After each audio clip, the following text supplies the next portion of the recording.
So if you select the 3 plates and open their drawings, you can see that I have not updated these drawings. They are available to be updated. And you'll see each drawing has been opened.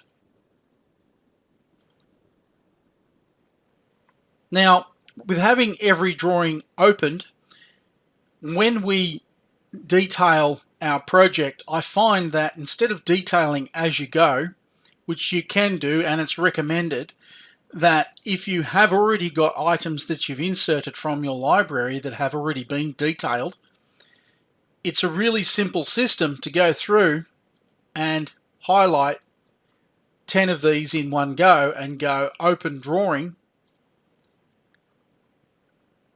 and then tidy each drawing and then close them off, and then select the next 10 drawings or so. So what this does is it makes it easier and quicker for you to be able to access your drawings, and it gives you an alternative way of being able to do this without using the document manager. Now, the document manager can also be used for the same process, but we've built it into the consolidation pane to help you get your work done faster.